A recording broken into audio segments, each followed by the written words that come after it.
everybody. Yes, we're back. This is the Dish Pig. I'm your host, Nick Sherry. Thrilled to be back for another week. I've been looking into the data. We're reaching people as far as Angola here at the Dish Pig, so thank you for all the support. Remember, you can find us on Instagram. Follow us at _dish_pig.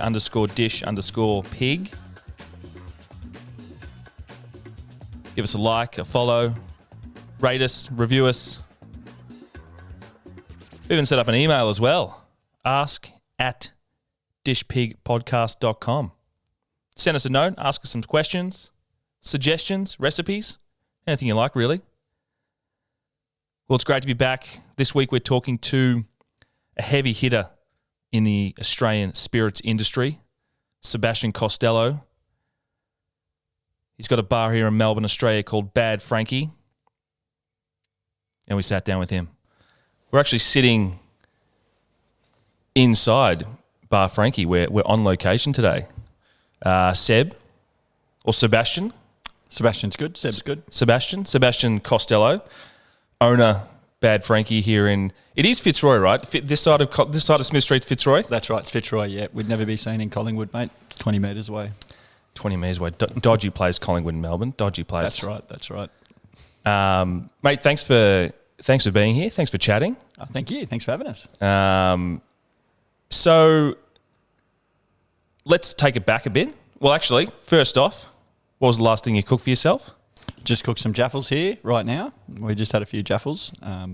Classic cheese and then the meat pie.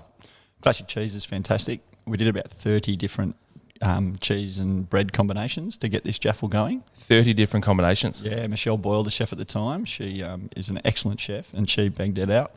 So Philip's bread, and then we get cheese from Tullamarine, Alba cheese, mozzarella for the stretch, cheddar for the taste. Fantastic. I was going to say, so we'll get into Bad Frankie itself a bit later about how it's Australian products only, but I imagine that also goes for the food in terms of 30 different cheeses, 30 different Australian cheeses for the jaffles. Nah, two cheeses, two different cheeses. Oh, no, but you tried. We tried 30. Yeah, all local Melbourne stuff. Yep.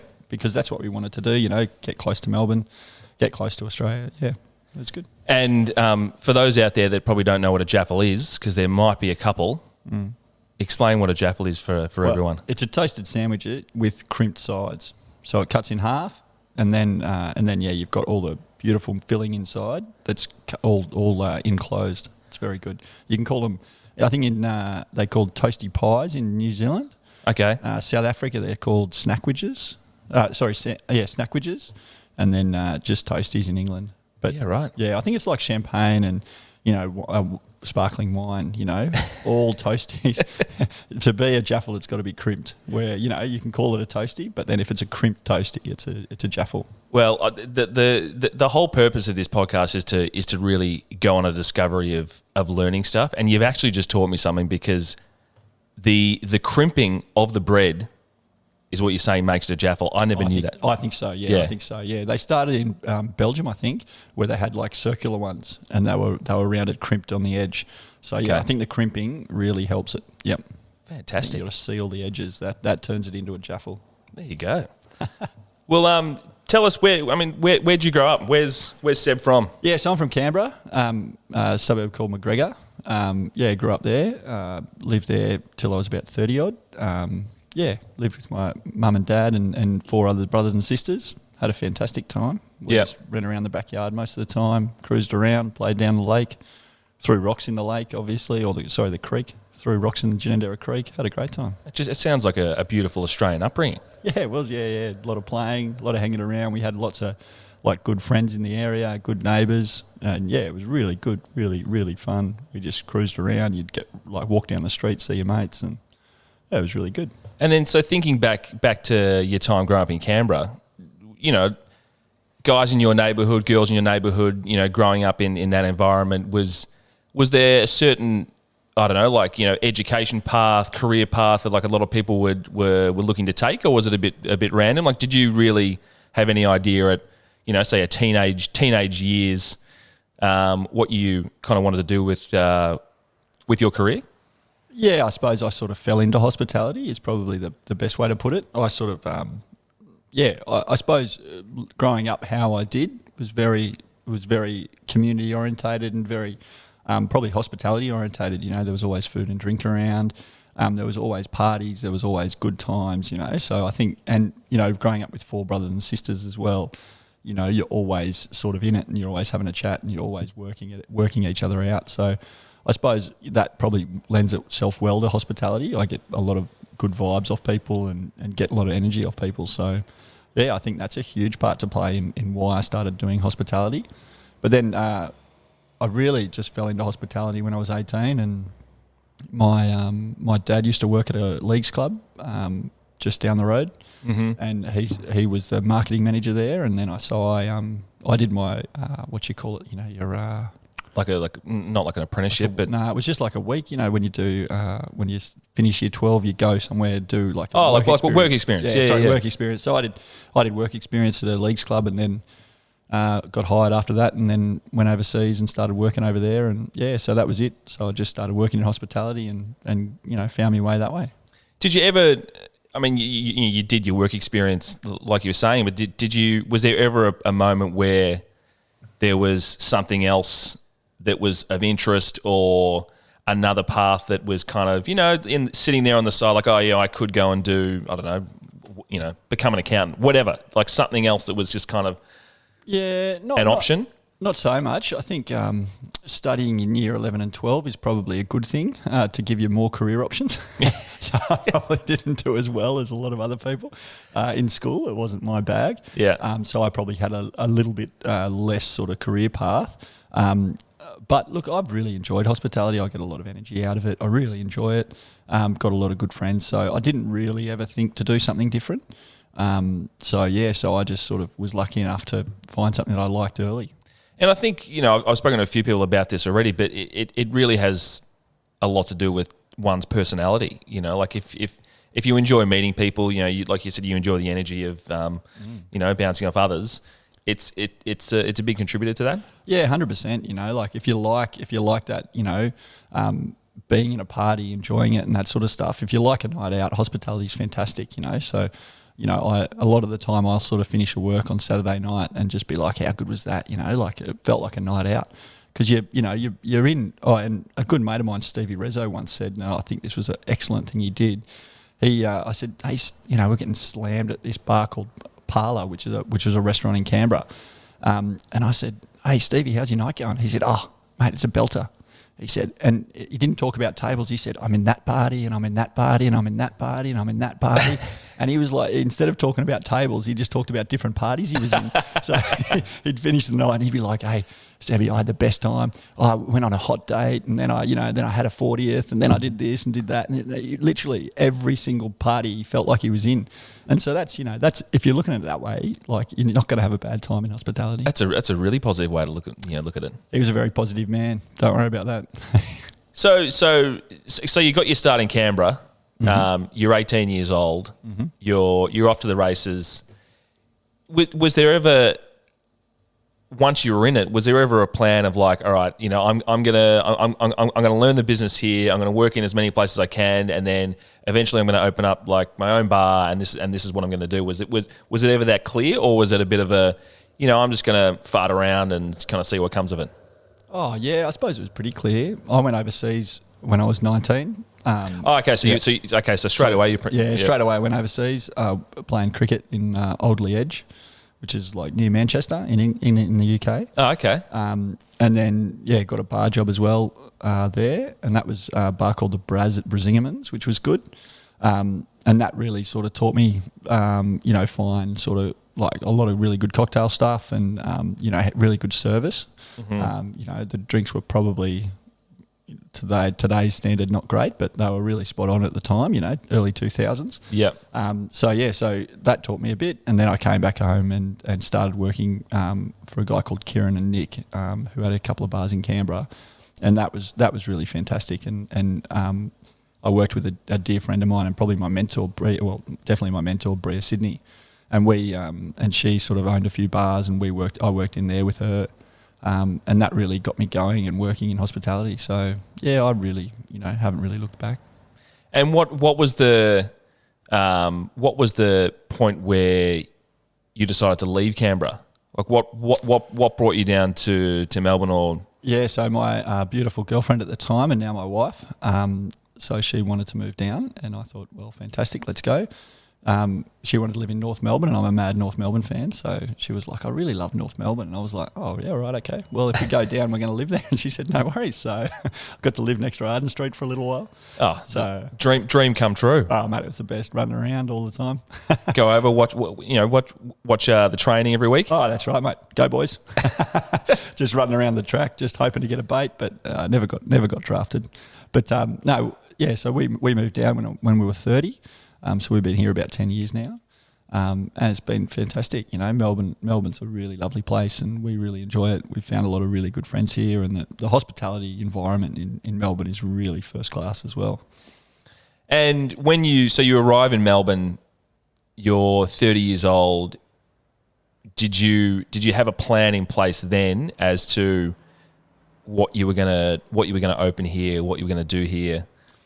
Where were you at? Yeah, so when we came down, I really wanted to get sort of my wife works in IT, so she was doing 9-to-5 job.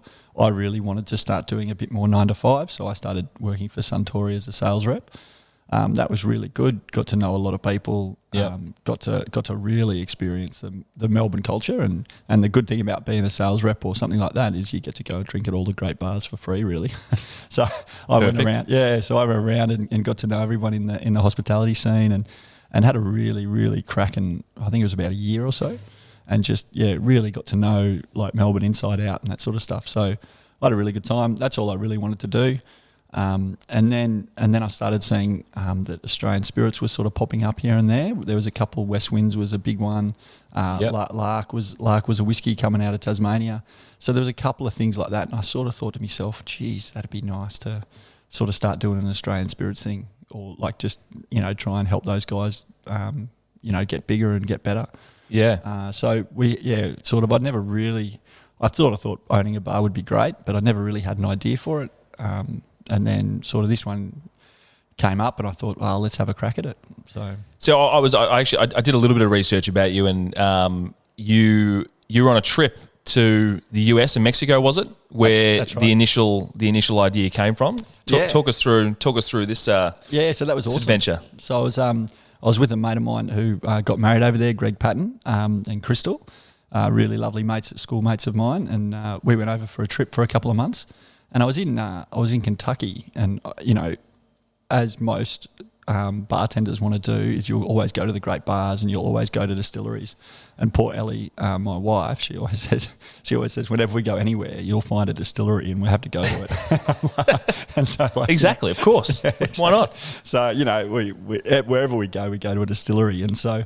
I was lucky enough to go down to Kentucky and spend it. Well, we were in Nashville. We spent a few days there, and I went up to Woodford Reserve, to and then went down to Jack Daniel's and that sort of stuff, and just had the best time. And when I was in Nashville, I was cruising around. Obviously bought a pair of boots, fantastic. Didn't buy a hat, unfortunately. No hat, boots, but no hat. Boots, but no hat. But then I was, getting into all the honky tonks, having a great time, like really trying to live the life. And I said to everyone, like, what's the best burger in Nashville? Mm-hmm. And everyone said, go to this place called Rotier's. It's awesome. And I said, oh, okay. So anyway, out of the 20 people I asked, 19 said, go to Rotier's. So I went to Rotier's, neon signs everywhere. There was like someone filling up your filter coffee, calling you doll. And I was just like, yeah, this is it. So I ordered a burger, got like a local beer, and I just sat there and ate it. And drank it, and I was like, this is awesome. This is like what people do here, and it's a good moment when you find that, the best thing in town, and you're just enjoying it. Yeah, and when you travel, like that's what I always love to do. So so we did that, and I was just sitting there going, this is the best, and I had a little bourbon, and I was thinking to myself, do you know what, when I get back to Melbourne, I'm going to open a burger joint, and I got back here, and there was, there was already burger joints. And a couple of days after the Nashville thing, I went down to Tequila, the town of Tequila. Yep. And, rolling hills and all these little tiny places, people just drinking tequila all the time, going to the big square and having a dance and all sorts of stuff. And I was drinking tequila and I was having tacos off the street, I'm like, oh, how good is this? When I go back to Melbourne, I'm going to have light bulb. Yeah, exactly. I'm going to be having a Mexican joint, And I got back and I was like, this is awesome, but there was already Mexican joints and there was already burger joints. And I thought to myself, well, look, I've got a broad Australian accent. I've lived in Australia most of my life. Like, why don't we try and do that? Because the best thing about those places was it was people who were there who lived it. You know what I mean? So you weren't getting told this was amazing, by somebody. You were just going into their lounge room or going into their life, and they were showing you what happens around here and what's happened here for ages. So, yeah, that's what we sort of tried to do with Bad Frankie. And so you decide to start Australian. So it's Australian spirits only. Yep. Australian beer, Australian wine. Yep. I guess the Australian wine and beer thing of it all seems like a no-brainer. It's like there's plenty of wineries in Australia, plenty of breweries, but when it comes to Australian spirits, it seems like it's an area that is still growing immensely.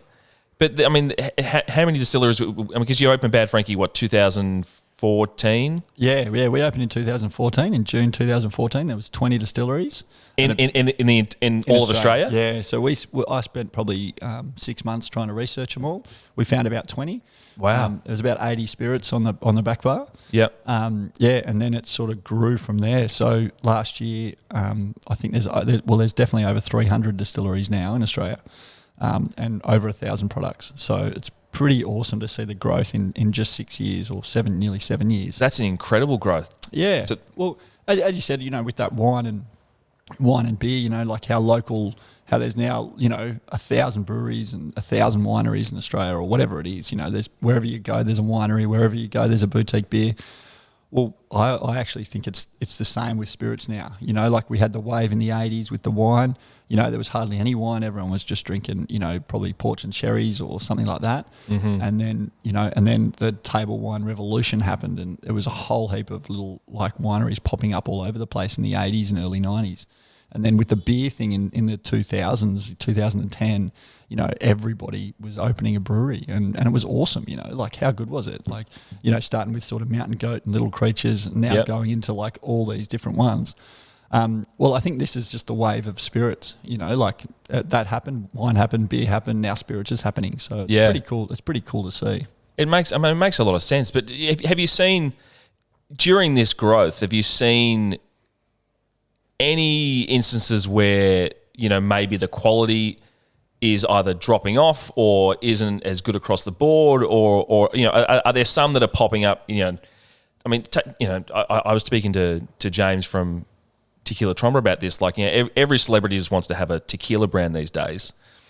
Are there anyone that you kind of come across that's? I'm not saying you have to name names or anything, of course, but I just want to have a spirits label. So let's just start a distillery and just start pumping out a bit of crap. Is that happening as well? I'm lucky enough to be the judge of the head judge of the Australian Distilled Spirits Awards, put on by the Royal Agricultural Society of Victoria, and we judged 620 spirits this year.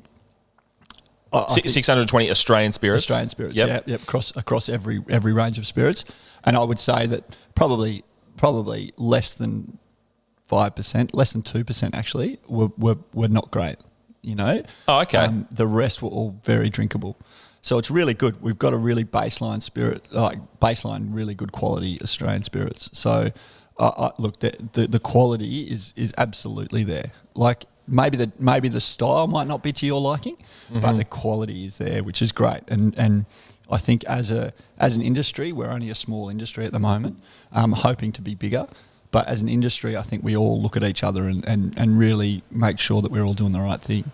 Where do you think that quality is coming from? Is it, because you kind of notice that in smaller population countries, or countries that focus a lot on their agriculture and and their products, that across the board products are just better, whether it's the quality of the water, the quality of, I don't know, you know, the barley you put into a spirit or whatever ingredient it might be. Is it the access to quality products, or is it the care that these distillers are actually putting into making the spirits?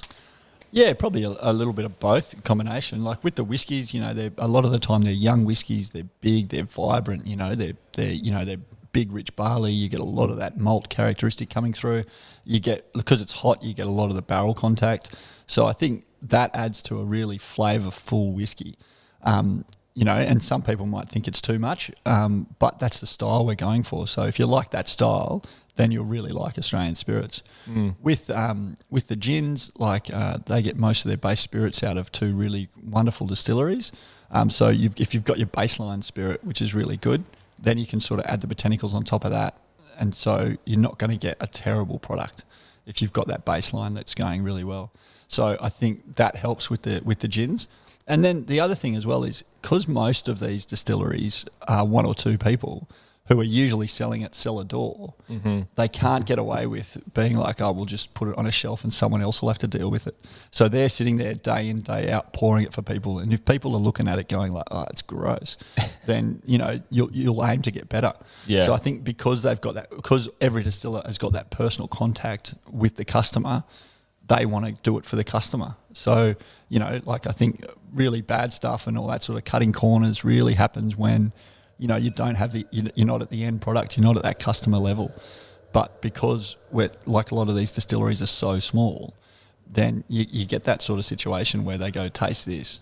Okay, great. I'm getting feedback straight away. So I can't just make it shit. Who do you think it was that really put Australian spirits kind of on the map? Even if they're, I mean, are they on the map yet from a global perspective? Yeah, so probably, look, I think you've got to talk different categories when you're talking about this sort of stuff. Yeah. I think with gin, I really think West Winds, Jason and Jeremy did an excellent job with putting it into bars, putting into Melbourne bars, putting into really good Melbourne bars. So West Winds was a really big key player in that with the gins. And they're based out of WA, is it? Yeah, they're based out of WA, yeah. So they've done really well. They've changed up in the last couple of years, but like when it was that sort of 2010 sort of time to 2015, they were really pushing it to the right people. So that went really well. With the whiskies, like you got to be looking at Bill Lark. He's the godfather. He's an amazing fella and so friendly and so lovely, you know. So I think he was the big part for whiskey, especially Tasmanian whiskey. So you got to look at him. Patrick Maguire, obviously winning best whiskey in the world with the Sullivan's Cove French Oak. I think that made people look at Australian whiskey. Yeah, because really that's the one thing that I kind of gravitate towards, because I mean, from the press that I was reading, well, at least that I was exposed to, that's the one that really started to pop. Yeah, you know, that was getting some international recognition. That was a huge turning point. Like I've talked to Patrick about that on a couple of occasions, and he was saying, you know, I was walking into bottle shops myself as the distiller, saying like, can you buy this for $110? And like they're like, no way, mate, it's just Australian whiskey, no one cares. And then overnight, you know, he just got phone calls and got absolutely wiped out of whiskey. And that bottle went from $110 a bottle to $550 a bottle. And then wow. You know, and then just kept going up. So if you've got one of those now, you know, worth $15,000 a bottle, you know. And 15 grand now. Yeah, roundabout, I'd say. So jeez. Like, you know, like I think overnight it sort of went from, you know, oh, Australian whiskey's not that great to, oh, wow, actually there is something happening here. So that was a real turning point in Australian whiskey, I think anyway. And yeah, so I think that's got to obviously be a massive credit to the industry. Yeah. And then, you know, you got to look, like I think with every category, you're probably looking at different people who have done really well with it. You know, with brandy, St. Agnes is obviously doing really, really good things. With rum, you've got to look at Spike Desert, who is this, you know, absolute character, absolute wonderful man. Where are they based? Spike Desert's up in Kununurra. So unfortunately, he passed a couple of years ago. Okay, but he was a, you know, larger than life character. You know, like he'd just be smoking darts every time you saw him. He's, you know, wearing a big hat, having a great time. And, he really made absolutely fantastic rum and also pushed the industry to where it is now. So he was excellent. And then St Agnes's in Renmark, South Australia. So they're fifth generation brandy distillers, and they're doing awesome things with the brandy. Fifth generation, yeah. So they're great, whatever it is, great grandfather. Yeah, was in Adelaide and then went up the Murray to start making wine up there. See, they're the kind of things you forget about. Like like you say, like in 2010 is when things really started to kind of happen for Australian spirits. But when you've got sixth generation brandy distillers just out there, in Australia, there must be many others that have been going for many years that have just been flying under the radar. Yeah, look, I think it's been really good. So when we started, 2014, we're getting this renaissance of Australian spirits, 20 distillers, all that sort of stuff. No one really looked at the history of it, and we tried to look at a fair bit of the history, to see where any distilleries were. There's a massive distillery called Coraya down in Geelong, just north of Geelong. Yep. There was a couple of little distilleries here and there, and a couple of behemoths in Melbourne as well. Federal Distilling was in Melbourne, and so we thought we had no history at all. But then we're slowly piecing together the fact that we did actually have some pretty big distilleries and pretty good distilleries in Australia. A good mate of mine, Luke McCarthy, and another good mate of mine, Max Allen, are doing really good history work on, figuring out the story of Australian spirits. Because obviously Fantastic. When you miss a couple of generations or you miss one generation, then no one knows those stories. So these guys are bringing them to life, which is really good. So, yeah, Luke's got this website called the Oz Whiskey Review, and that's well worth a read. I read that all the time. Yeah. And, that's just giving this really insight into how good the Australian industry was. So... When it comes to Australian spirits, how hard is it to get people to drink them? Now, I mean, if you just get your average punter that comes in the door and they've been used to drinking, like American whiskies growing up, like just your basic kind of stuff, and this might lead into a bit of a chat about price tags, but. Is it a hard thing to do? Is it a hard thing to convince someone, let's try this local spirit? Yes, it's twice the price, whatever it might be. What's that conversation like? Yeah, so it's interesting for us. So we're bad, Frankie. We're off the side of a major street. I was mostly doing all the work here. We made sure that the prices were reasonable. So we didn't really need to have a chat about that. But what we did is we made sure that we wanted to have an experience around it, because I believe that experience around drinking is a massive part of it. If you read Max Allen's books, Intoxicating, that is a really good book to say, experience is actually better than the drink.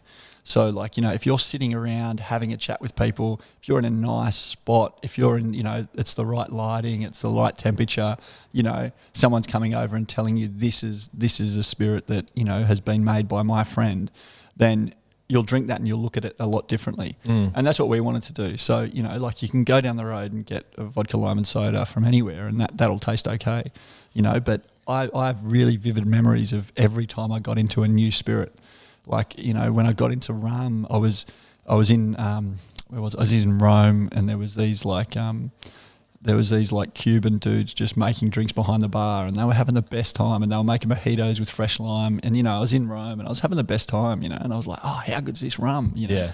And then with whiskey, I went to Scotland and had an Ardbeg in Edinburgh, and I was like, oh my God, this is life changing, Heaven. Heaven. Exactly. So and so I think I think we wanted to really be conscious of that, where it wasn't just the drink, it wasn't just taste this blind or taste this as you have it and there's your drink. We actually gave a story behind it. We gave a reason why you'd want to drink it, and we really got people to actually sort of delve into the glass. Because you don't want to be sitting there just going, oh yeah, whatever, I'm having a chat and this is a drink and I'm just going to get drunk off it. We want it to be this is a drink, this is who it's made by, these are the people, this is a story to go with it. Can you taste this? Can you taste the lemon myrtle? Can you taste the river mint? And so once we started talking like that, then people started enjoying the drink a lot more. And instead of being I'm just getting drunk. It was a very much like, oh, this is an actual experience. Yeah, I mean, it's an experience, and it's something that you should appreciate. Like the work that goes into make it, and because a lot of these Australian spirits, like they're small batch spirits, so like they're not making a lot of it. It's like you said, there might be one or two people that work at these distilleries, so it's a lot of labour that goes into bottling these spirits. Yeah, 100%. Look, a couple of little to give you the scale of how big Australian spirits are, is Australia is just, well, hopefully this year we as Australian made spirits will be 1% of the Australian spirits market drunk. 1%. 1%. So that's not much, right? That's not much. So Anther Distillery, which is down the road, last year, they make about as much gin. Bombay Sapphire makes the amount of time it takes Bombay Sapphire to make a swimming load worth of pool, an Olympic sized swimming load worth of gin. Yep. It takes Anther gin to make a bathtub full of gin. There you go. So that scale is unbelievable. If you look at Jim Beam, for instance, and we're talking big distilleries, worldwide big distilleries. Yeah. Jim Beam, I think they do about 325,000 barrels a year. Blackgate, which is a small distillery in Mendora, New South Wales, they make 19 barrels a year. So you got to think, like, the difference is just unbelievable. They said, I was talking to Chris Middleton in like 2016. He said the amount of whiskey that was made in Australia in 2016 by every Australian distillery for the year, Jack Daniels makes in around about 13 to 15 minutes. So we think Australian spirits, 100 bottles, 100 different labels and all this stuff, and like it's really increasing and it's really getting big. But when you look at it as a worldwide scale, we're just nothing. We're right? nothing, yeah. And we're getting there. But it's so it's nothing. So it's great. So we get to have this special moment with people and really talk about what we do. Pretty unique. And I mean, look, that does lean towards why Aussie spirits are probably more expensive than these bigger labels, because it is hard to compete. Yeah, look, I've been thinking about this a lot, and there's a lot of different ways you can look at it. Look, we pay a lot of tax. So, I got a good story about tax. Keep going though. Okay. What, you just paid too much, did you, one year? No. I was in. So I live in Los Angeles, and I went down to my local. There's a great local liquor, wine, and beer store called K&L Wines. There's one in San Francisco, one in Hollywood, and there's two more in California. Anyway, they stock Four Pillars gin, and big fan of Four Pillars. Love the drink. Go in there, pick up a bottle. I think it was they're selling it for $36 a bottle, which I think at the time worked out to be about, call it 50 Aussie. And I'm standing in the middle of Los Angeles in the US going, this is unbelievable. This is a great price for Four Pillars gin. And then I came back here for a visit, and it's $85 on the shelf in Dan Murphy's. And I had a discussion with someone at the distillery about this a couple of years ago, and she was like, yeah, I've got a brother that lives in New York. Every time I go to visit him, I'll just put a few bottles in the mail. Other way around. He will send, it's cheaper for him to send Four Pillars from New York to her than it is to buy it in Melbourne. Yeah. So look, which drives me crazy, but it's hard to comprehend. But I guess it's all back to the heavy taxes, right? Yeah, it's government lobbying, really.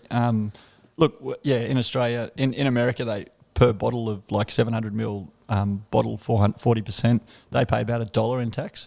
We pay $25 around about. Jeez. In tax, and then GST on top of that. Yeah. So you can think like that's a lot of cash straight up, And the tax thing's a tax thing. Look, wine doesn't pay that much because they've been increasing the industry, and they've been doing really well, and they're a $1 billion industry.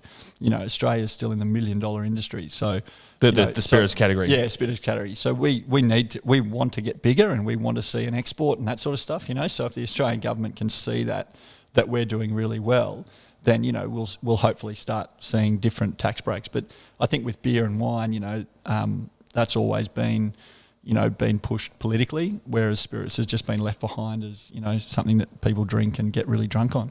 So we'll change that. I think the tax thing is a big one. Yeah, but I don't think it's the main one. I think as I said, most of these are made by somebody, right? And if you bought a property in 1777 or which is Bowmore over in Isla, if you bought that property in 1777, you probably paid it off by now, and you're probably not paying for rent, Whereas if you're a distillery in Melbourne, you're paying rent on your land, or you've just bought the building, so you're paying all that sort of stuff off. Also, like there's 10 distillers in Bombay, and there's and they pump out all that gin. And in Starwood there's about 10 distillers as well, and they pump out not even 1% of that. So you're putting a lot of those wages in there too. Yeah. And so so we're really comparing, with overseas products, a lot of overseas products, we're really comparing IKEA, and I'm not saying in quality, I'm just saying, in business wise, whether you get an IKEA chair for $20 or you go to a local place and someone's hand chiseled it out and, made it for you. Like that's the difference between Australian spirits and overseas spirits. And so if you look at it that way, I think there's they're not just there to be drunk, they're there to be savoured and chatted about. And look, I think, Four Pillars, which we should talk about always because they're doing such an amazing job.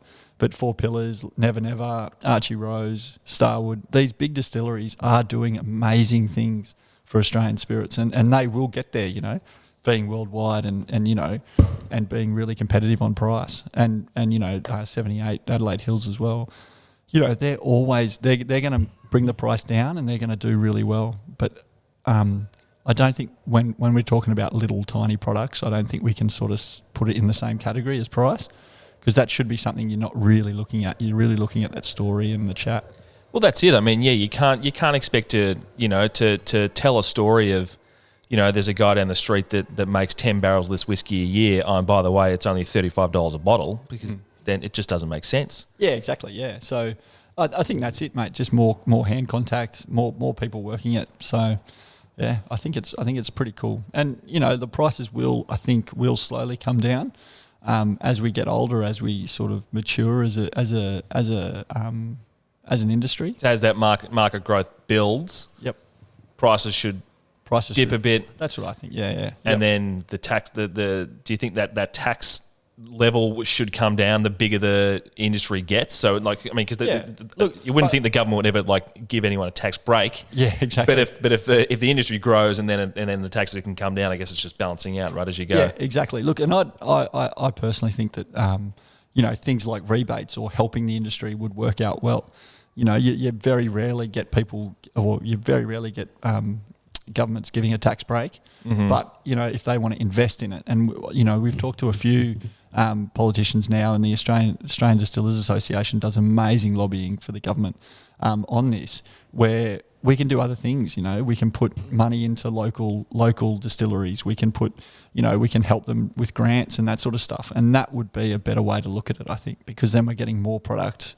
We're getting more recognition. And these little distilleries can go that step bigger. And I think that's the way to go. Instead of just trying to push on tax breaks, I think we should try and really build the industry through government incentives. Yeah, I think. and with that comes more jobs, right? Exactly. And and the best thing is now is as I said, every holiday I go on, we always go to a distillery, and we went to Bright for my mum's 70th the other day. And we went to, Backwoods Distillery, and we went to Yak Creek Distillery in Yakandanda. And both of those are these beautiful places that make whiskey and gin and rum and and they just in the middle of nowhere or in this little tiny town, and you can go there and just get this really lovely taste of stuff. So I think that's really important, you know. And then there's a couple more people getting jobs in there. You know, you go out to Healesville now. There's 1,000 people working at Four Pillars. Well, there's probably not. There's probably, but there's a lot. There's a lot. Yeah. There's a lot of people working for Four Pillars, and that's really energised that town. And they've just announced a big expansion, right, of the distillery up there. Yeah, they have. Yeah. So they're doing really well, mate, and lovely people as well. So.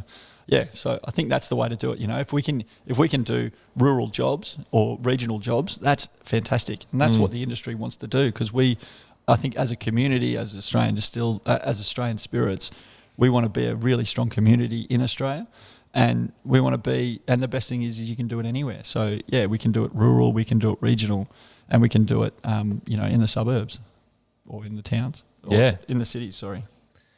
It's funny. I think you were about the fifth person since I've been back in Australia that has mentioned Bright and the way that town is just, it's blowing up with the quality of food, the distilleries you're talking about.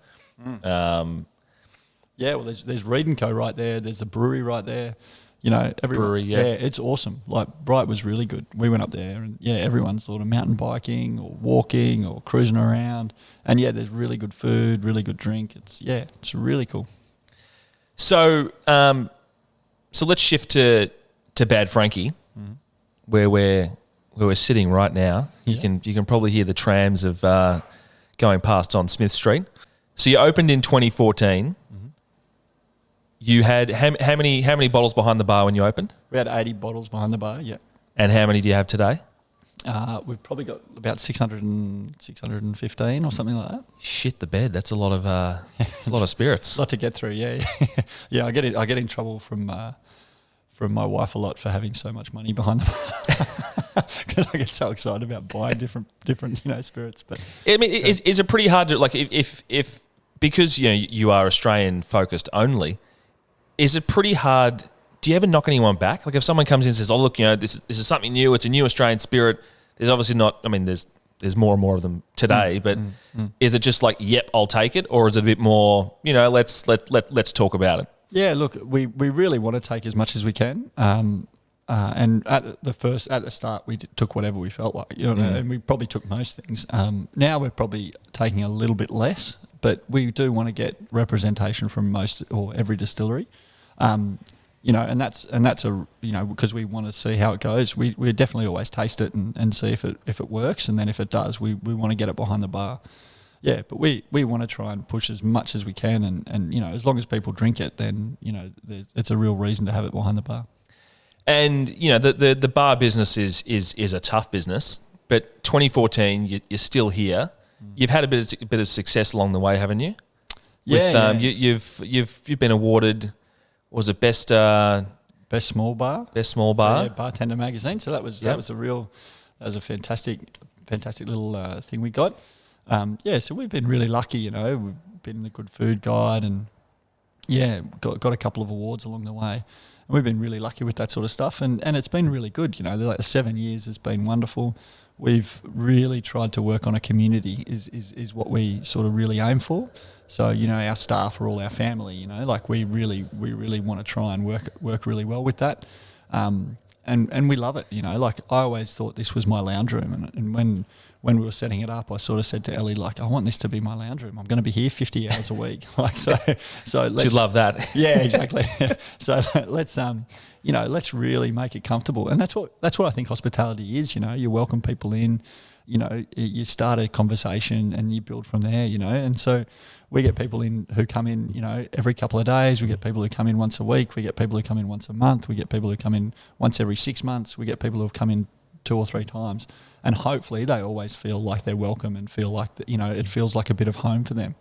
And that's what we really, really pride ourselves on and really want to work at, because hospitality to me, that's what it is. Have you discovered that? Have you become a bit of a destination in terms of because you are so Australian focused? Like, I mean, are there other bars in other in Melbourne or in other cities in Australia that are doing just Australian spirits like you? Yeah, so the last couple of years there's been some really good ones pop up. Rosebarm and Fuller in in Sydney and Dulce's as well. They're Australian focused as well. They're doing really, really good things. Couple in Queensland, a couple over in WA. So it's really becoming a thing, which is great. And so we're really proud of that. I suppose we probably have been a destination for bits and pieces. And we would love to be a destination for people, like you can come in and taste different gins and taste different whiskies and taste different rums and really get a sense of what's happening in the Australian spirits market.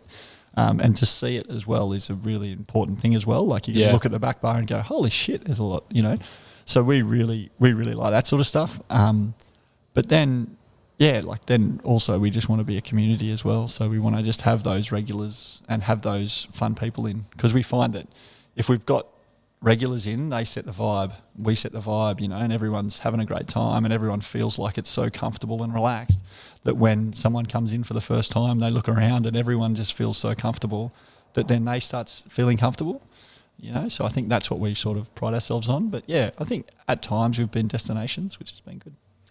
And what do you gravitate towards as a drinker in terms of Australian spirits? Like, what are your, give me your, I don't know, let's make a top 5.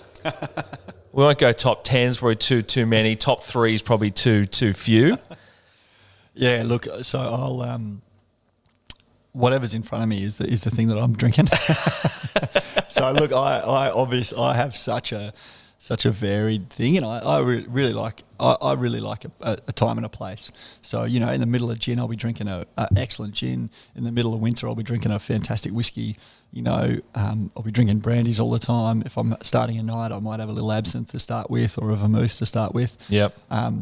So and then I'll drink some rum. But I would probably regularly drink through the whole bar. As in, I never really have a favourite. I never really just stick with one product. I'll just casually drink it all, which I really like, So as I said, we've got all these stories, and if you're sitting next to, if a distiller walks in or if someone who is with the brand walks in, I'll drink it with them, and it tastes so much better when you're drinking it with somebody who works there or who's made it. That's a very diplomatic answer you've given there. So you've kept all the local distilleries on side. There's no favourites. No, that's right, mate. I always like to sit on the fence. That's my main place to sit.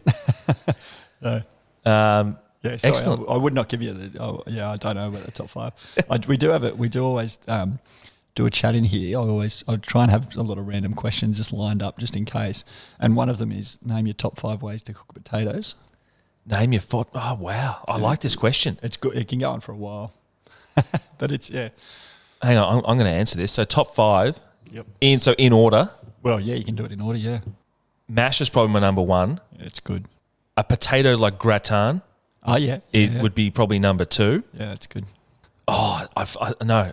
Reorder. French fries number 1. Yes. Mash number 2. Yeah. Potato gratin number 3. Yeah. Probably baked potato number 4. Yeah. Yeah. Is baked and roast the same? No, I wouldn't categorise it the same. Yeah. Right. Okay. Good call. And then I'd switch that. Roast potatoes number 4. Baked potato number 5. Yeah. Right. So new potatoes are out. Don't rate new potatoes. Just boiled potatoes. It's down the list. It's down the list. Jacket potatoes? No jacket potatoes? Well, that's what I classify as like a baked potato. Ah, right. Yeah, right. Yeah. Well, there you go. That's good.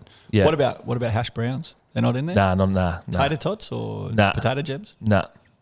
Scallops or potato cakes, wherever you're from? Good call. It's so hard, isn't it? Missed that one. Good call. But it's a good one. It's a very good first date question. We often ask Tinder dates who come in. We often ask that question. It opens up. You can't be right. You can't be wrong. I think you've just sparked another idea for a new episode of the Dish Pig. All about. I tell you what, I've got a lot of useless conversation material. Don't worry about that. All about potatoes. I mean, what's the general customer feedback been like? Do you get the occasional person that comes in and it's like, give us like a Beam and Coke, and you're like, no, we're just Australian spirits here. And he's like, no, come on, mate, just like. Yeah, definitely. We get a lot of those people in, like a lot of people who, we've got some fantastic restaurants, Hell of the North, just next door, we get a lot of these sorts of places, and we find that there's, someone comes in from like the suburbs or somewhere, and they've been dragged in by their partner, and they just want a VB or something like that. And you're like, well, look, we've got local Melbourne beers. How about this? What do you usually drink is what we usually start with. So if someone says, I've got a Jim Beam and Coke, we go, okay, no worries. Look, we don't do Jim Beam, but we do have Starwood, and we can do it with soda or something like that. Have you tried it? Blah blah blah. And that sort of stuff. And then I think the thing is I find when people are not aggressive, but sort of I think aggression and worried is the similar sort of characteristic. So I think what we've got to try and do there is break down barriers. So so if someone comes in really worried, it's usually because they're in a very unfamiliar place, like a little cocktail bar in Fitzroy. Is a very, very nervous place for a lot of people. Like I went to De Jour Jeans on Sydney Road yesterday, felt very uncomfortable. I walked in, I felt super old. Everyone was on their Instagram. I was like, so I think we've got to always think about that. So when people come in and they're aggressive or they just want what they want, that's fair enough. They've drunk it their whole life. So what we've got to do is try and turn that around, and we try and spend a bit of time with those people and say, look, why don't you try this? This is slightly different. And we don't want to go outrageous, like if someone wants a lager, we don't go, oh, here you go, this is a triple hopped lager from blah, blah, blah. Yeah. We go, okay, great. You want a beer that is just super casual. Fantastic. Drink this. So, I think that's what we try and do. And you mentioned something about breaking down barriers, and it's an education thing, right? Which is something that takes a long, long time to do, to get from one person to the next, for like word of mouth, whether it's doing a podcast, whether it's putting stuff in that gets published, anything online. It actually takes a long time to educate people about new products, new ways to to drink things, to use things like that. 100%. Like you look at Bill Lark, he's been doing it 25 years. Him and Lynn Lark started it in their lounge room or their shed, in 25 years ago, and they've just been sitting there chatting away since then. And because they've been lovely, because they've been approachable, because they've really enjoyed what they're doing, then we've slowly built and built and built and built. And that's the good thing about Australian Spirits is we just slowly build and build and build. It's not. I don't think it'll be a trend. I think it's just a thing that stays now. People just keep wanting to drink Australian Spirits, and we keep liking it. And what we've found is the community is great. Everyone's trying to do the same thing. As I said, we're 1% of the market. We want to get to say 10 or 15% of the market. And that'd be huge. That'd be huge, yeah. So we're not trying to take it off each other. Starwood's not fighting with Archie Rose. We're all sort of going after the big guys overseas. We just want people to drink local. So that's the best thing about the Australian Spirits market. We all have a conference once a year, the Australian Distillers Association conference. And, we all get along. There's, there'd be 300 or 400 people there, and we all just have a chat and have a laugh. And, we really want to work together to make the Australian Spirits better. And Bill Lark has a good saying which says, when the river floods, all boats rise. And that's what we want to do, So we all want to work together, and we all want to push the Australian Spirits market. And then so we're all drinking Australian Spirits. So that's fantastic. So what does the future hold for Bad Frankie and your path as a bar owner, and what do you see down the line? Like, is there some growth that you're looking towards, or what are you thinking? Well, we're sort of thinking different things. So we actually put it on the market about a year ago, just before COVID hit.